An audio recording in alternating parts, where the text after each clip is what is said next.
un nuevo programa de las provincias también existe. Vamos a abordar el tema del COVID-19. ¿Por qué 19? Porque apareció en el año 2019. Hay informes que se está combatiendo, que las vacunas que se están desarrollando en distintos lugares del mundo, incluso en nuestro país, se está experimentando, están avanzando en un estado que se llama el estado 3, y la información del día de hoy es que el de la Universidad de Oxford, que es el que se va a desarrollar acá en nuestro país, está teniendo éxito en adultos mayores y también en jóvenes, en cantidad. Hubo un caso en el conjunto de pruebas que se hicieron que el paciente o la persona que se vacunó y que usó la vacuna falleció. Ahora, no hay una certeza de que haya fallecido por influencia de la vacuna o por otro motivo, pero es 1 en 100, por lo menos, de lo que se está, probando. Ayer recibí información que la Unión Europea compró a la Universidad de Oxford, compró un total de 60 millones de vacunas. Ya compró y anticipó el dinero para que se pueda seguir investigando. Para 60 millones, es decir, para poder cubrir todo el ámbito de la Unión Europea. Nosotros también seguramente, cuando podamos entrar en el sistema, nosotros también en su momento también estamos trabajando con la vacuna de Oxford, también con la de Pfizer, y alguna otra más. Ahora, quiero ir a la situación local. Los diarios nos dicen que hubieron, el diario del día lunes, 100 casos en un día, la mayor cantidad hasta el momento por coronavirus, de muertes, y el gobierno analiza qué hacer. Yo voy a insistir en algo que está en todos lados remarcado, que la mejor forma de combatir el coronavirus es hacer testeos. Porque cuando una conferencia de prensa de las primeras que hizo el señor gobernador, cuando se hablaba de los recuperados, digamos, yo pregunté cuál es qué hay que hacer para el supuesto recuperado, porque yo soy, digamos, adulto mayor y mayor. Y el gobernador me dijo, yo soy abogado, y contestó un médico, y me dijo que la detección temprana del COVID-19 era la forma de evitar o de curar también a aquellos afectados. Entonces, ¿cómo hacemos una detección temprana sin los testeos permanentes? Se hacen testeos en nuestra provincia, pero, por ejemplo, hay una situación que es el que tiene el asintomático, que no se nota o no sabe que está afectado por el coronavirus. Entonces, quiere hacerse una verificación, un control, y resulta que le cuesta 6.000 pesos, para ser más exacto, 5.530 pesos, hacer el testeo. Yo creo de que la provincia, a través del IOSCOR para sus afiliados el PAMI, la Nación a través del PAMI, y también todos los seguros de salud deberían afrontar este tema del testeo, deben hacerse cargo del costo del testeo, recomendado por un médico. Como si uno tiene un problema del hígado o del riñón, hacer una equivalencia o una comparación con, digamos, con una consulta médica, porque hay casos en que se puede evitar que se extienda el COVID-19 y que es con la detección temprana. Cuanto más testeos se hagan, más casos positivos se van a encontrar y más casos negativos también. Y al encontrar más casos positivos, después del testeo, se está en condiciones de combatirlo y de aliviar la situación de esa persona que está teniendo el COVID-19 y no lo sabe. Porque está muy bien todo lo que se dice, que si tiene tos, si pierde el olfato, si tiene tal o cual circunstancia, está muy publicitado, es una posibilidad de COVID-19. Pero con eso no basta, porque hay mucha gente que uno mismo tal vez tose un poco más que siempre, o por cualquier cosa, hasta por el que se atragantó. Y uno quiere saber si está o no afectado. Y hay que disponer de 5.300 pesos, 5.350. Hay quienes podemos afrontar ese costo, por supuesto, pero hay quienes no. Y se quedan en los barrios humildes, en las villas, y no saben si tienen o no el COVID-19. Hay que entrar en las villas, hacer más testeos. Se me va a decir que la provincia está ahí hecho cerca de 60.000 o más de 60.000 testeos. Ahora, en toda la población de Corrientes, somos 1 millón. Es muy poco, es muy poco. Y si se quiere habilitar, flexibilizar más la situación dentro de la categoría 5 en la cual estamos nosotros en este momento, hay que hacer más testeos. No es suficiente con decir, usted quiere hacerse un testeo, cuesta tanto. No. Incluso es excesivo el hablar de 5.000 y pico de pesos. Llegó 365 a Corrientes, junto con el diario El Litoral. Se acerca el verano y, como todos los años, desde hace muchísimo tiempo, se intensifica el turismo, se intensificaba el turismo. Ahora, con el tema del virus, estamos con problemas para el turismo. Por eso le invitamos a Mónica Cáceres, que es secretaria del ESCOL, que es una organización internacional de profesionales de turismo que está en todo el mundo, y ella es secretaria del capítulo local.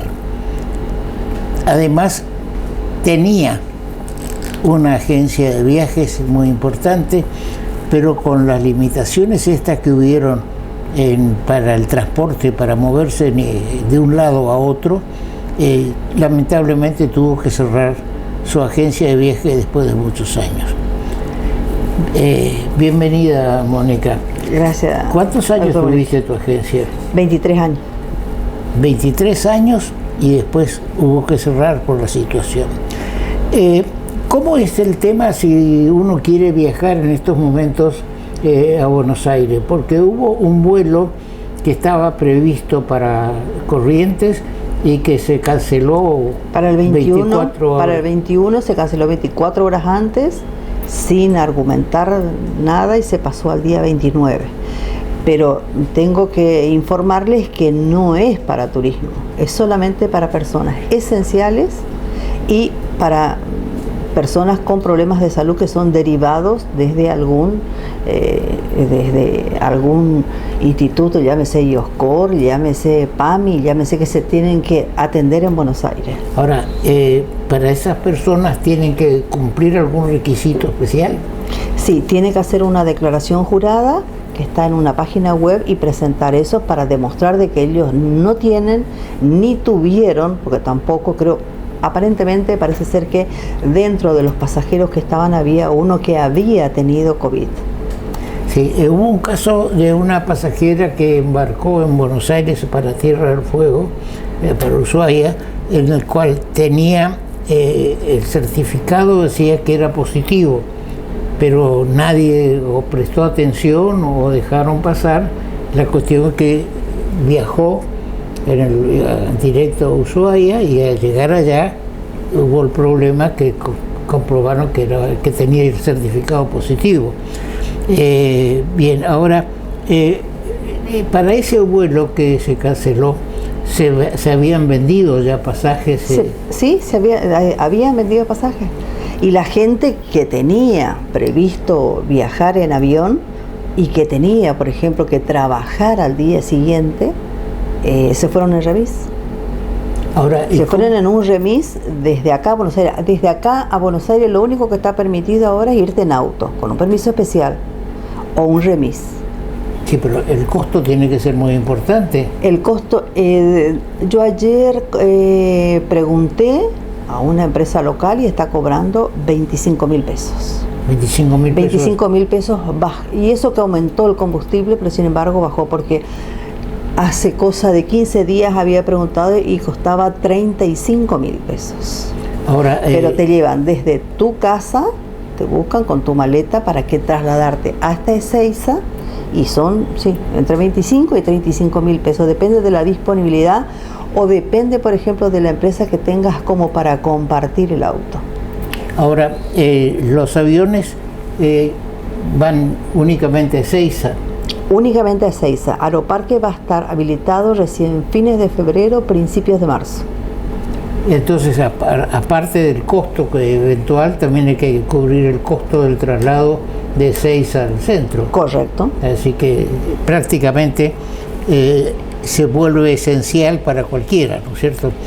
Ahora, en el caso de acá, para un turismo interior, digamos, yo había pensado hay lugares como Yacyretá, que muy poca gente conoce, intensificar el turismo para esa zona y demás. ¿Es posible, digamos, o tienen que cumplir muchos requisitos? Hay que cumplir requisitos, no así dentro de lo que estamos hablando. El turismo interno, por ejemplo, al que le están dando mucha relevancia y que está haciendo no solamente a nivel local, sino a nivel nacional y a nivel internacional, son los esteros de Liberá.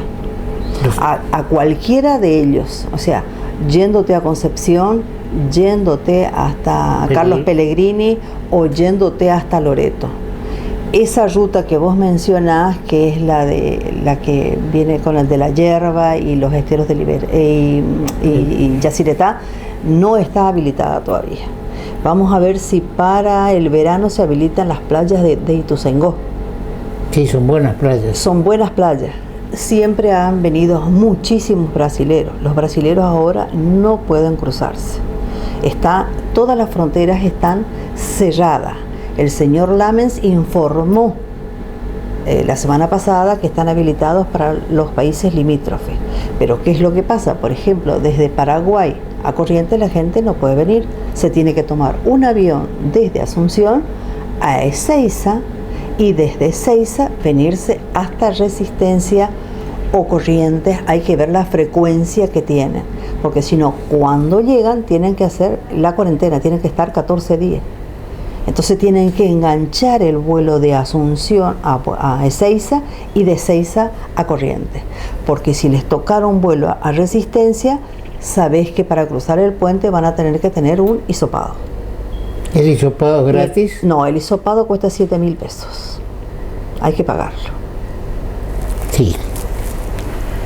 Creo que eso, si queremos combatir el virus, hay que testear, hay que hacer hisopados y no cobrando, porque si no, poca gente es la que, o mucho, digamos, que puede asumir ese costo. Sí.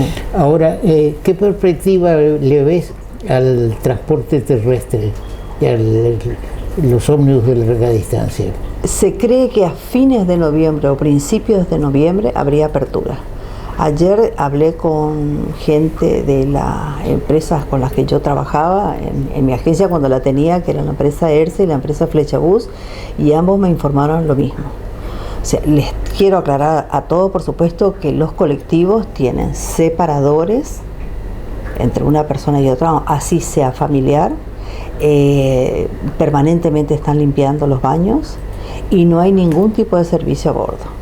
No hay frazadas, no hay almohadas, no hay servicio de comida, de bebida. O sea, si uno se quiere llevar algo, tiene que llevar tapado, o sea, abrir a bordo una botellita de agua mineral, por ejemplo, porque son 12 horas de viaje que tenés desde Corrientes hasta Retiro. Ahora, en los vuelos internacionales hay siempre el servicio de azafatas, digamos. El de azafatas sí, por supuesto, porque es por seguridad, pero no hay servicio de comidas tampoco. Alguien, si quiere llevar su propia comida, lo puede hacer, pero siempre y cuando esté comprobado que esté totalmente sellado o envasado al vacío. Es decir, que hay que también afrontar 12 o 13 horas de vuelo con lo que uno lleve. Con lo que uno lleve, porque no hay tampoco. Los auriculares no funcionan, frazadas no hay, o sea, no hay servicio. En un vuelo internacional no hay servicio. Hay mucha gente que ha volado y que se queja, no más de decir, pero es uno de los protocolos que se han impuesto para que puedan volar. Bien, ahora, ¿qué perspectivas hay para Corrientes? Porque ir al Chaco, por ejemplo, alguien que vuele de Buenos Aires y quiere venir a Corrientes, pero no hay vuelo y va a Resistencia, cuando hay problemas con el puente. Sí. Entonces, ¿tiene que hacerse el hisopado? Se tiene que hacer el hisopado. Y tiene que hacer también... Y tiene que hacer la cuarentena. Es decir, que prácticamente ese es un vuelo que para los correntinos que no... Porque siempre nos hemos manejado con Resistencia como si fuera Corrientes. Para nosotros era un vuelo que incluso tenía la misma tarifa, o sea, es como que fueran, o sea, dos ciudades exactamente igual, nada más que distanciados por el puente. Pero como ahora el puente está cerrado, es solamente para productos esenciales. También el cruce es solamente para la gente que cruza alimentos, bomberos, ambulancias.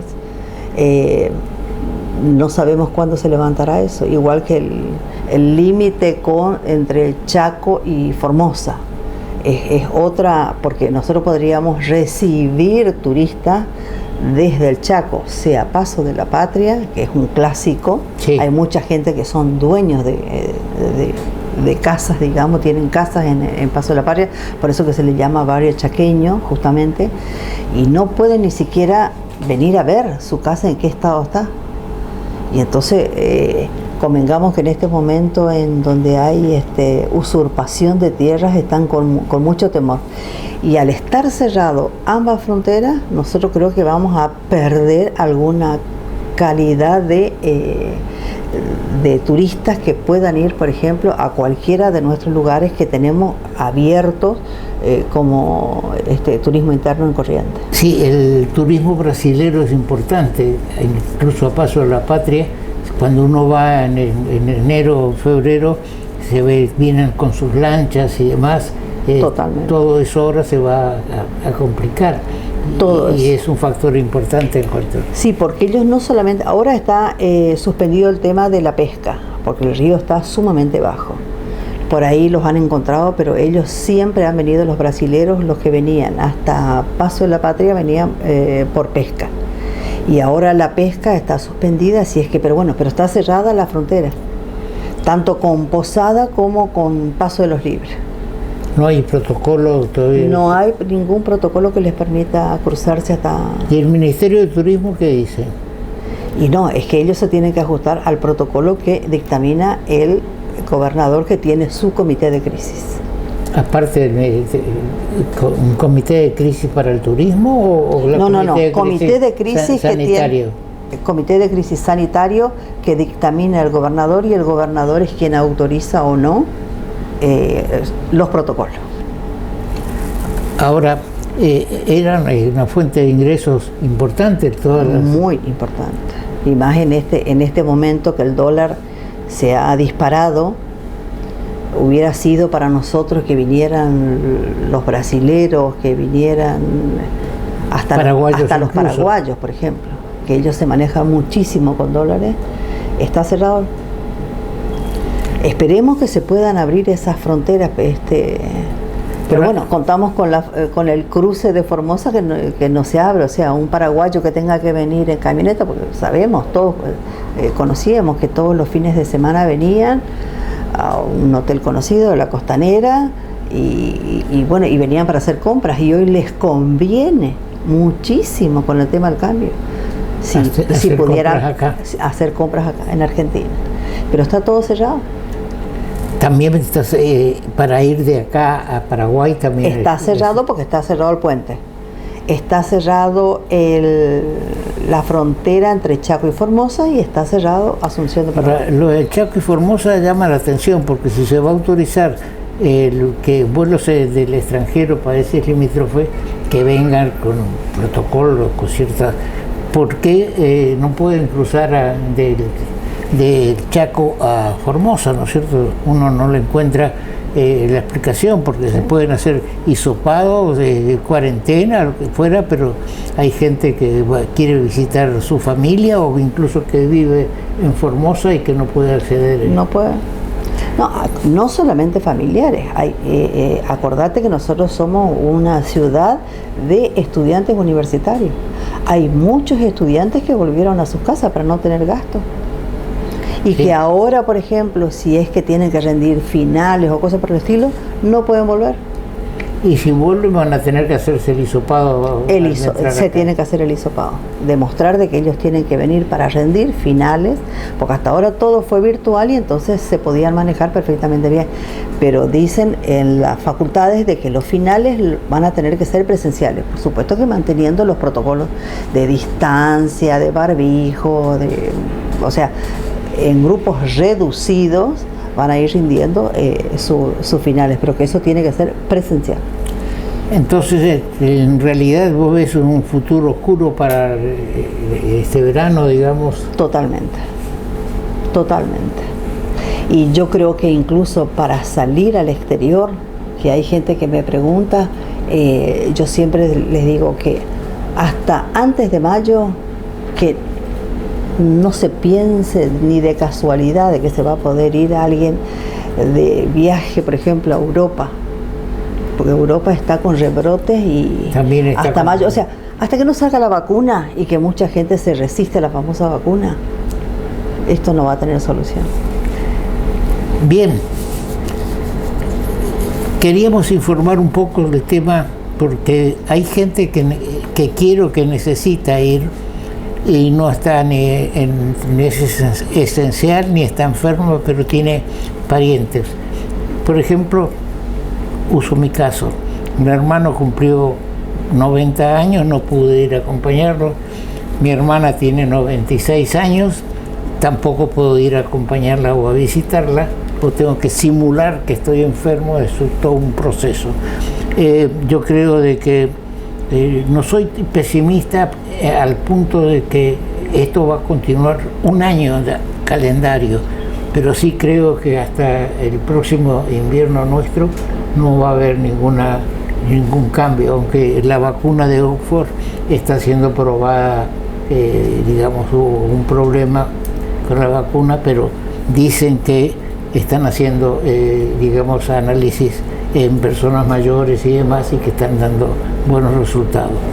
Bien, Mónica, lamentamos mucho que haya tenido que cerrar tu oficina después de 23 años, es mucho tiempo. Yo también, mi corazoncito lo siente todavía. Claro, sí, era normal llamar por teléfono y escuchar el Mónica, sí. No era otra señal para identificar. Bien, te agradecemos el tiempo y favor, los conceptos que han servido para aclarar un poco esta situación. Bueno, te agradezco tu invitación, muy amable. Y seguimos en el programa. Ayer, hoy y siempre. Banco, el Banco de Corrientes.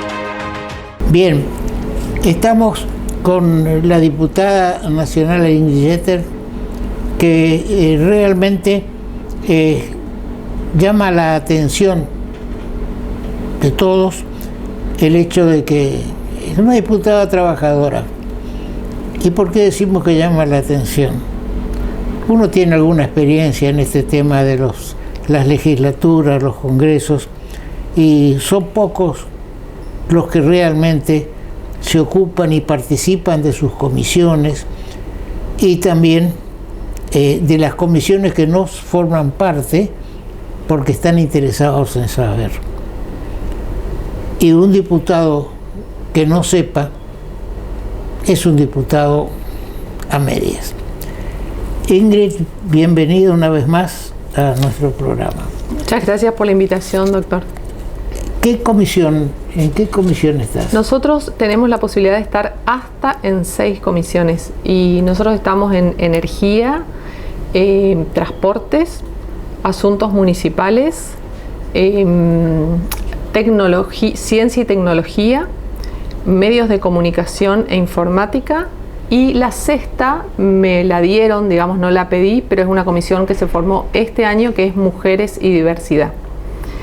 Yo había pedido, esa sexta era presupuesto y hacienda, y había pedido también como opción agricultura y ganadería y relaciones internacionales, pero relaciones internacionales y presupuesto y hacienda son 2 comisiones muy pedidas y que tienen prioridad los diputados que tienen por lo menos 2 años en la Cámara. Eso me lo dijeron de entrada, así que bueno, no estamos en esas que habíamos querido, pero estamos en las 6 que le dije. Tuviste un cambio de palabras, no agresivo, sino un cambio de ideas con el ministro de Obras Públicas, y llamó la atención porque lo hemos escuchado, que cuando le hablaste del puente Goya Reconquista parece que titubeó y se cambió de tema porque ignoraba que hubiera un puente Goya Reconquista. Sí, bueno, Cato Podis en realidad era un intendente, no está muy imbuido, digamos, en obras públicas. Es muy grande, hay que reconocer, porque se cambió como la estructura que teníamos nosotros, que era, por ejemplo, transportes tenía vialidad. Ahora obras públicas tiene todo, incluido vialidad. Entonces sí, Cato Podis no tiene el conocimiento total de las cosas, obviamente. Nosotros tuvimos ahí un intercambio porque él habló de varias cosas. Por un lado, habló de corredores viales, sociedad anónima, como una gestión propia, como de esta gestión, que habían reemplazado empresas privadas en los peajes por esa empresa estatal. Bueno, ahí yo le aclaré de que en realidad Corredores Viales S.A. la había conformado nuestro gobierno para sacarle el corredor, para sacarle en buena hora, digamos, y dentro de los códigos de la justicia, a Cristóbal López, que no cumplía con ninguno de los requisitos legales, no devolvía la plata que cobraba, no pagaba los impuestos. Entonces, para eso se creó.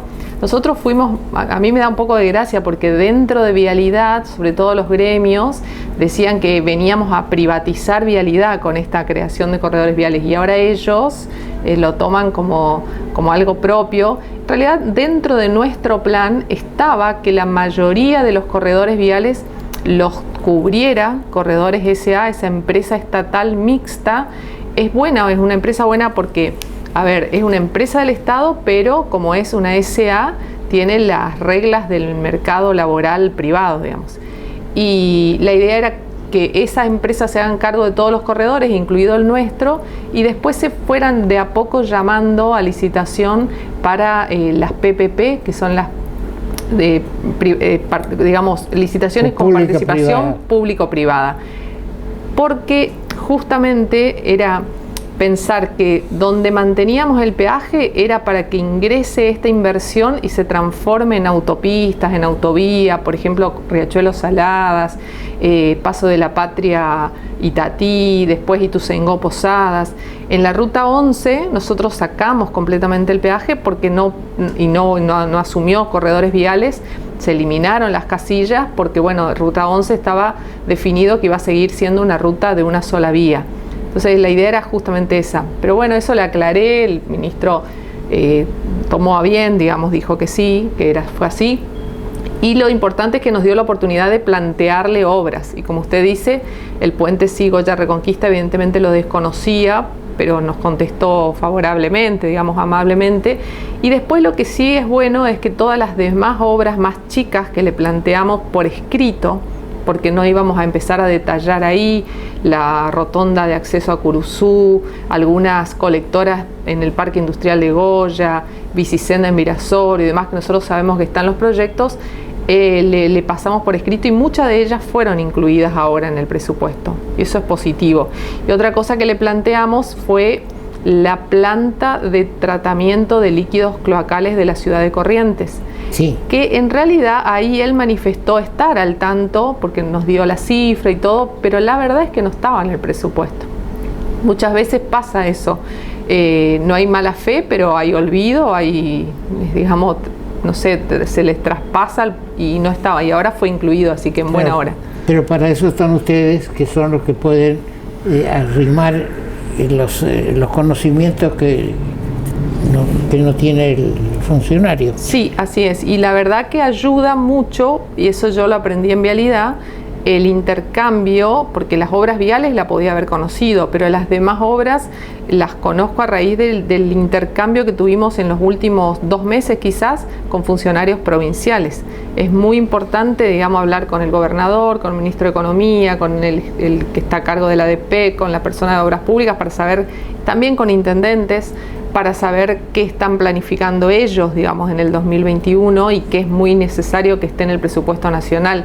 Así que y esa tarea la hicimos y en buena hora, por eso pudimos hacer un aporte para mejorar el presupuesto.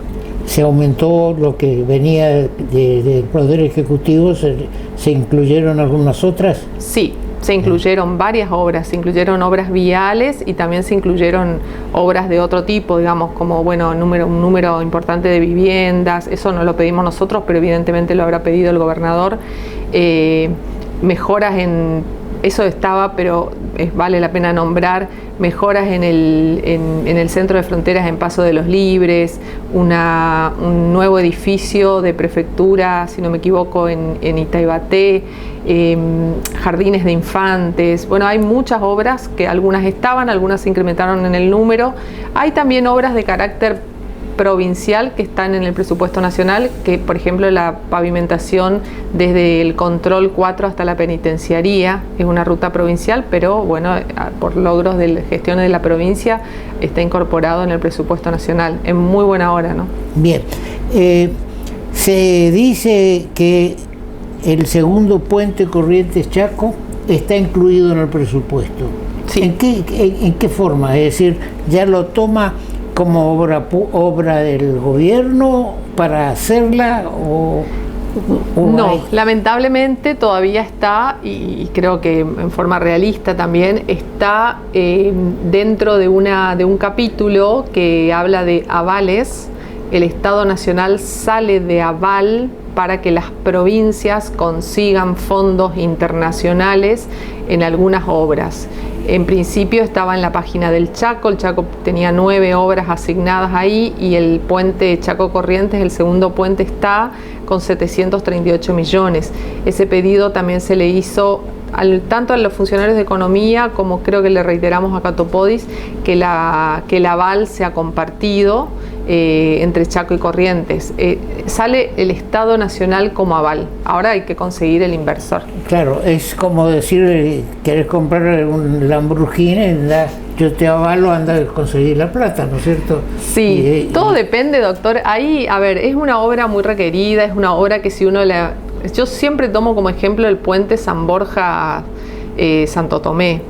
Ese puente, la verdad, se inauguró en el 97, se le dio a las empresas multinacional Impregilo, en sociedad con empresas nacionales, se les concedió la obra, pusieron toda la plata prácticamente y la administraron 25 años, todavía la están administrando, creo que en el 97 vence ahora en el 2022.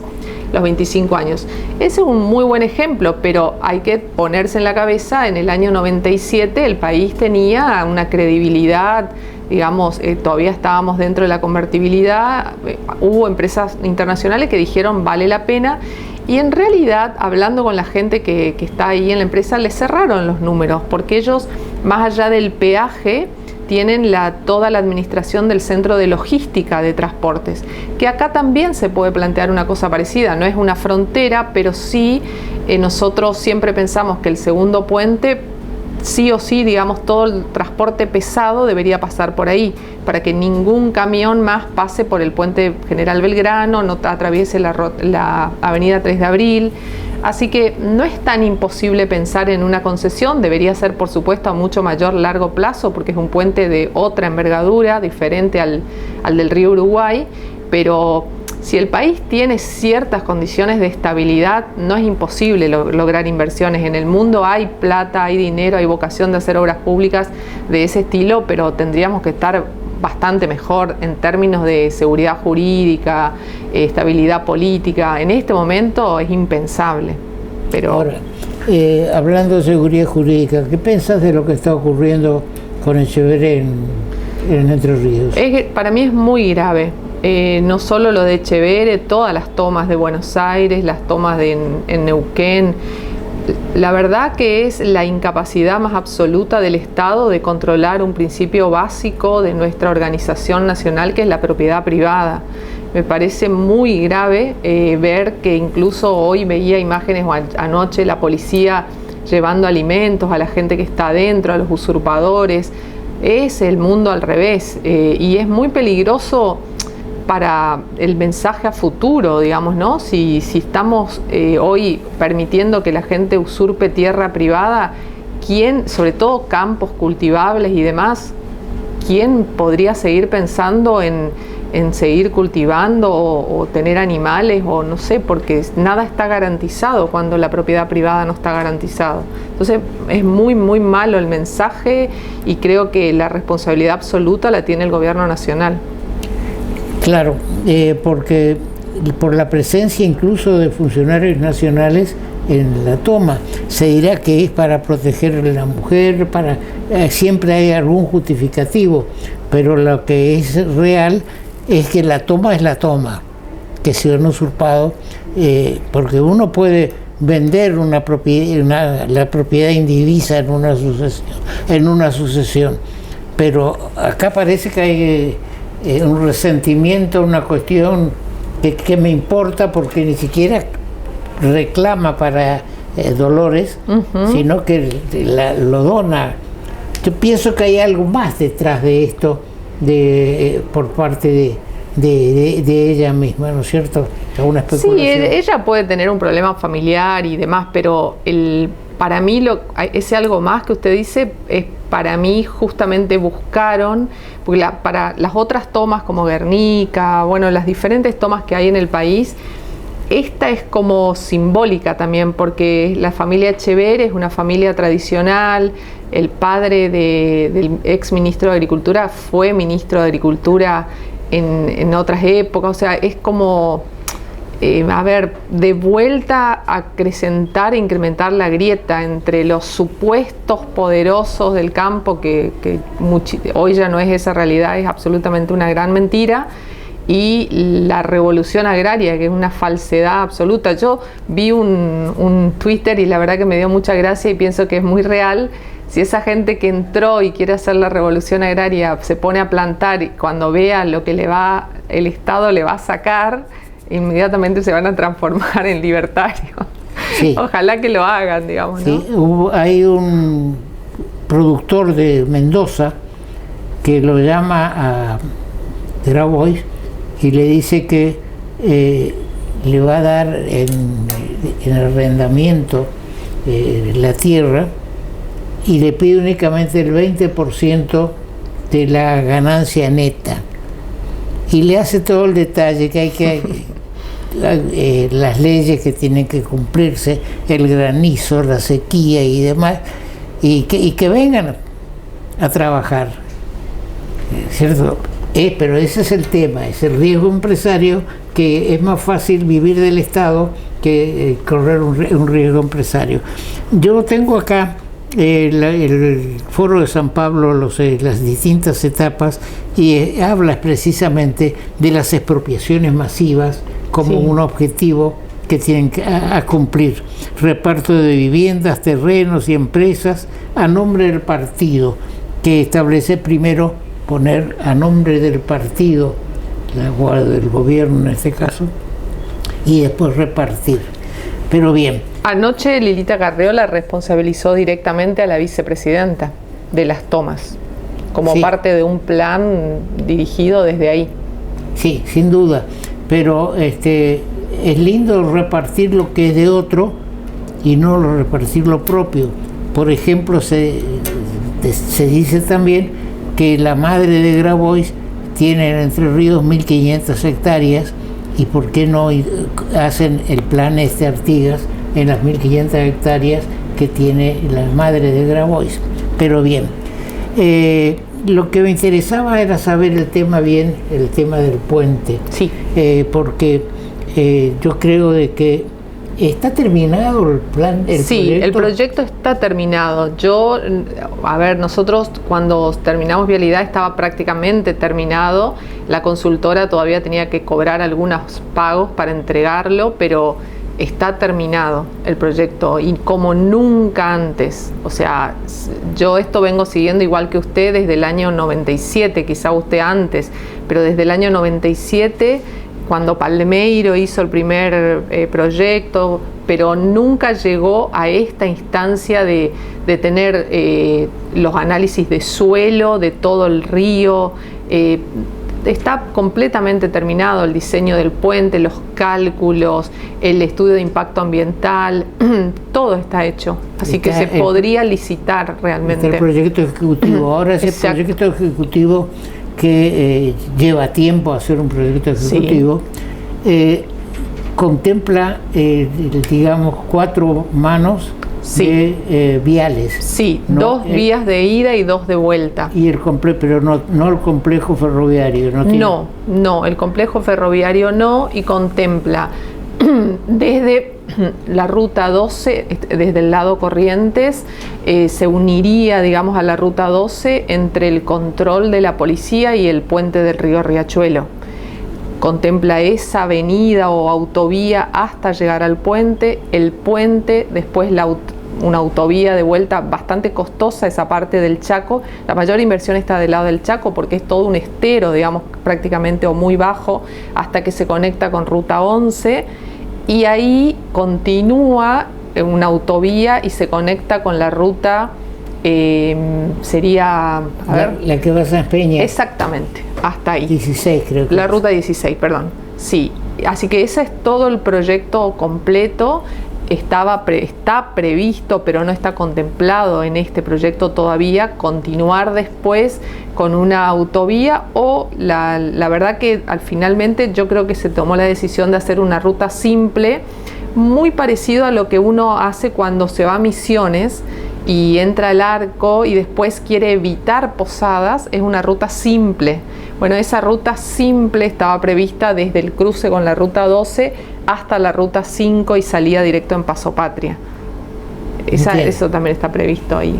Bueno, pero no está el puente ferroautomotor. Yo siempre insisto en que es importante, pero no era indispensable en este momento. Hay que seguir trabajando y que verlo como un segundo paso y un segundo puente, digamos. Claro, el día que tengamos vías férreas o que haya un proyecto completo, porque no es cuestión de decir el puente tiene una vía férrea o un lugar para la vía férrea y el resto del plan de un corredor oceánico por acá no está desarrollado. Totalmente. Y cuando se desarrolle, que va a costar hacer rutas de ferrocarril y demás, estará incluido el costo del, digamos, de un puente ferroviario al efecto. Pero sentarnos a esperar o parar en estos momentos, que ya, como acaba de decir, que ya está el proyecto ejecutivo terminado, y empezar otra vez de nuevo es llevarnos a las calendas griegas y no terminar. Bien, Ingrid, te agradecemos tu tiempo, te estábamos esperando para poder aclarar estos puntos, sobre todo porque tenés el antecedente de tu estada como gerente de vialidad. Así que bien, seguimos tu trayectoria.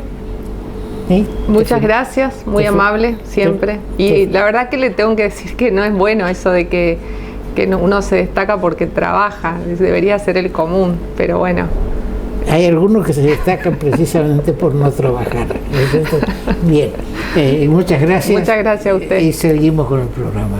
Municipalidad de la Ciudad de Corrientes, latiendo juntos. Estamos con el presidente del Club de la Libertad, Alberto Medina Méndez. Con él vamos a tocar un tema que es, mucho se habla del título pero no del contenido, que es el Foro de San Pablo. El Foro de San Pablo fue fundado por Fidel Castro y Lula, es decir que era prácticamente de una izquierda total hasta diríamos del comunismo.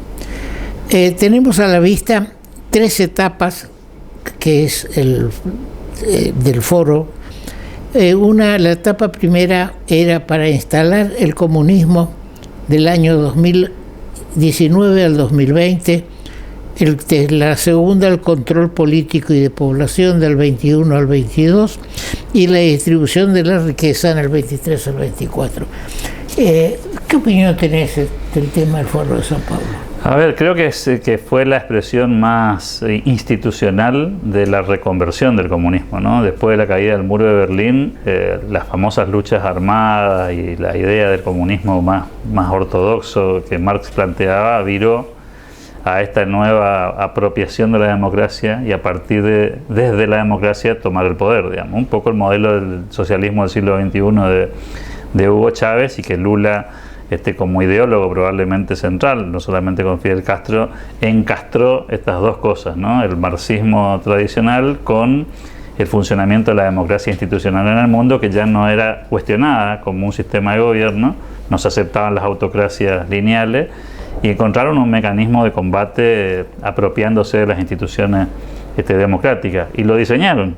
Y como suele pasar en estos casos, las mayorías desorganizadas pierden contra las minorías organizadas.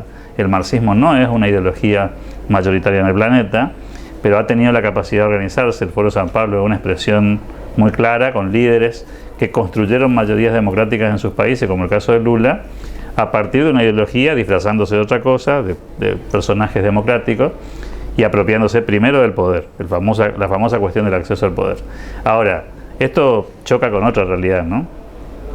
Choca con la realidad de que esas ideologías terminan destruyendo la economía. Entonces la fase 3 del Foro San Pablo, que es distribuir la riqueza, finalmente no llega porque no hay riqueza para distribuir.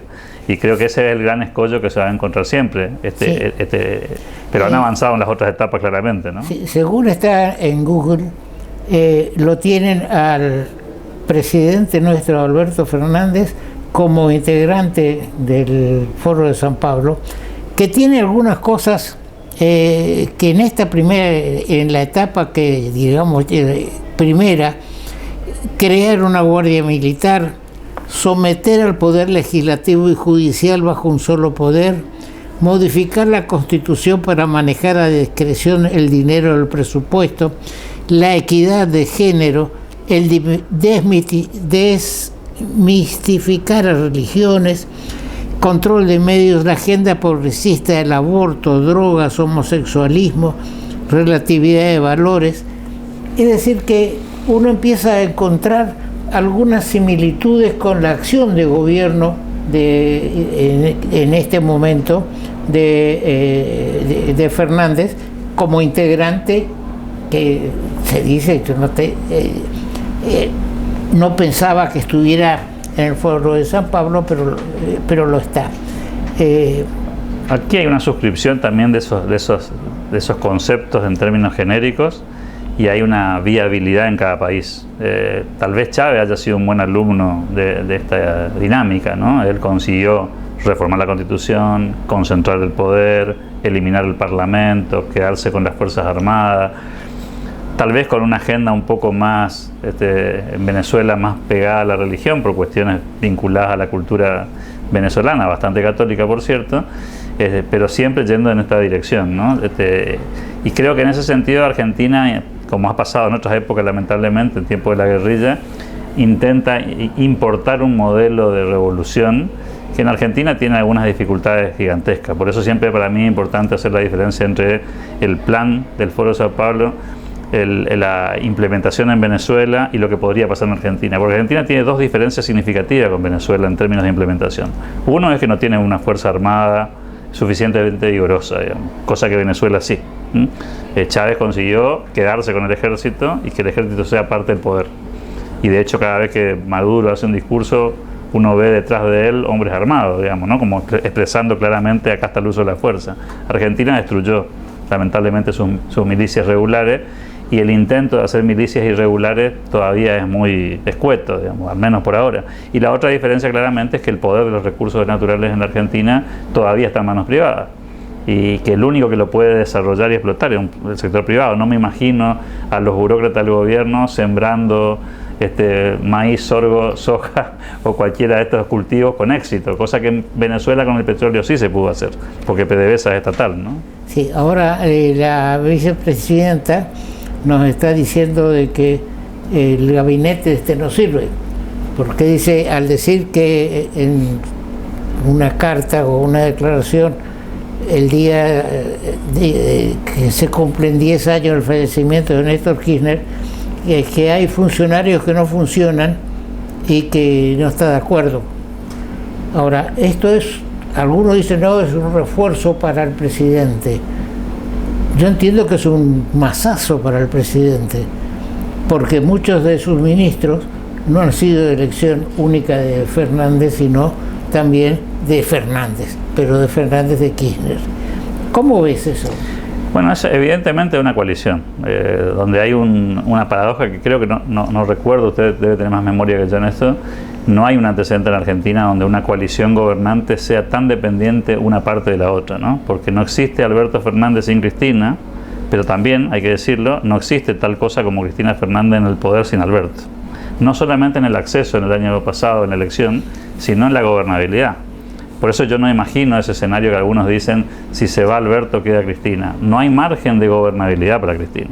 Es uno de los personajes más rechazados de la política argentina por la sociedad. No, tiene un piso electoral muy potente, pero no suficiente para gobernar.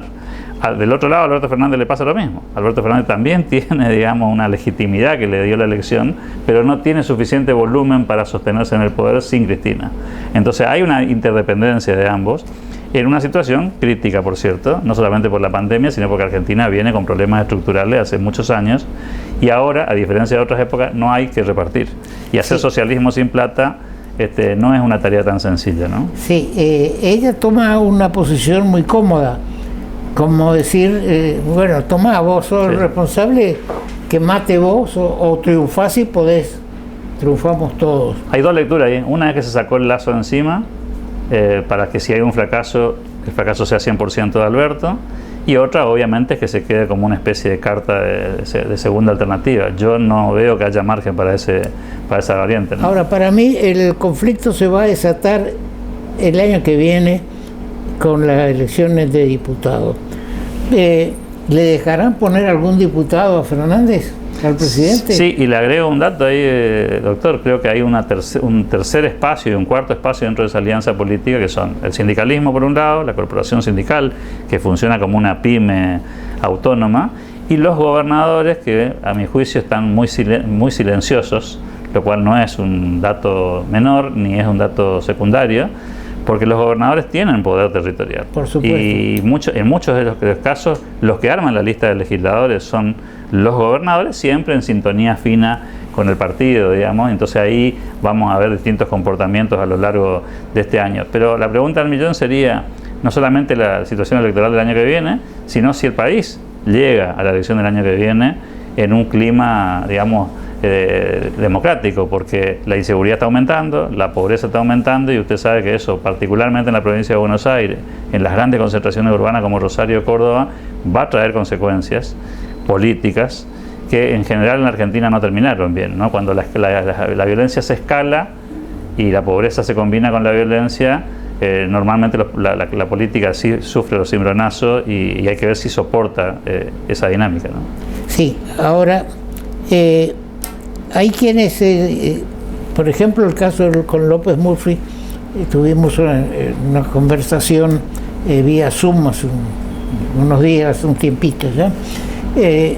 Para mí la candidatura de López Murphy es un quiebre dentro del frente opositor, porque López Murphy va a ser electo diputado porque va a encabezar una lista y un diputado van a poner, o 2 o 3. Pero ¿a quién le va a sacar el electorado? Se lo va a sacar a Cambiemos. Entonces yo digo, tampoco se pensaba que iba Esper y Gómez Centurión iban a estar con López Murphy, pero no es así. Entonces pienso, yo hago una composición: ganamos pero perdemos. Oposición, vamos a ganar con números. Yo soy opositor, por eso digo ganamos. Ganamos sumando los votos de Cambiemos, de López Murphy, de esto y del otro.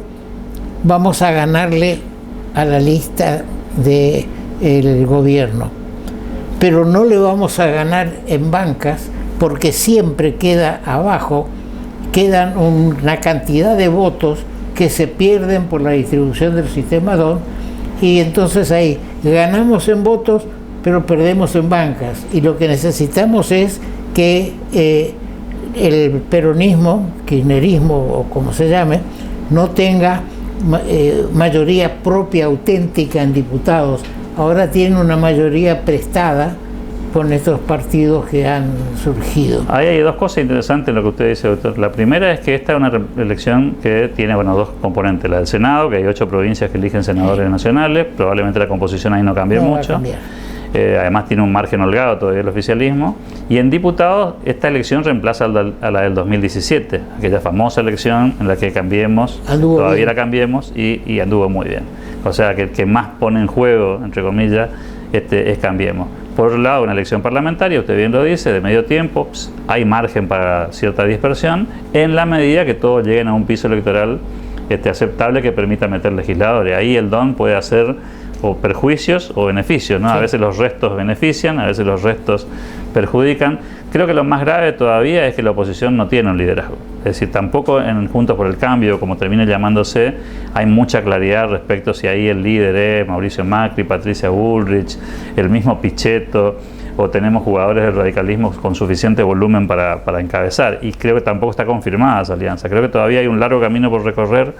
Hay que ver si hay paso. Probablemente no tengamos primarias abiertas, simultáneas y obligatorias, porque al gobierno no le convenga y tenga la excusa perfecta de no hacerlo por problemas presupuestarios o por problemas vinculados al virus. Tiene muchos argumentos para sacárselas de encima, porque lo que no va a pasar es que el gobierno va a dirimir su interna en una paso. ¿Sí?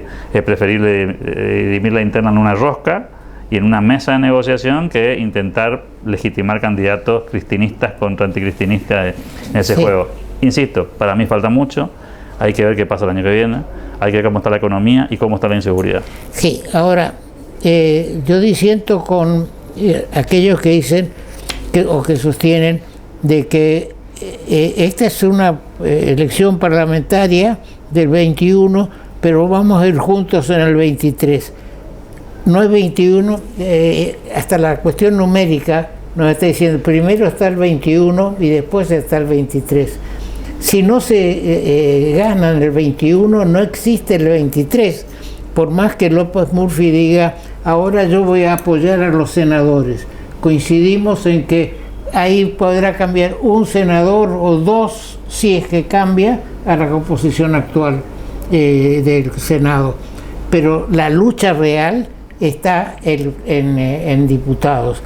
Y si se consolida el gobierno en el 21, en el 23 no se lo va a sacar del gobierno. Bien, Alberto, yo te felicito por la constancia que tenés en el Club de la Libertad, que es necesario desarrollar. Yo me adherí hace poco tiempo al Club de la Libertad, y también por tus artículos en el diario. La televisión y el tiempo no nos permite seguir conversando sobre esto. Lo haremos en otro lugar. Muchísimas gracias por la invitación, doctor. Bien, entonces terminamos con un programa más de Las Provincias También Existen.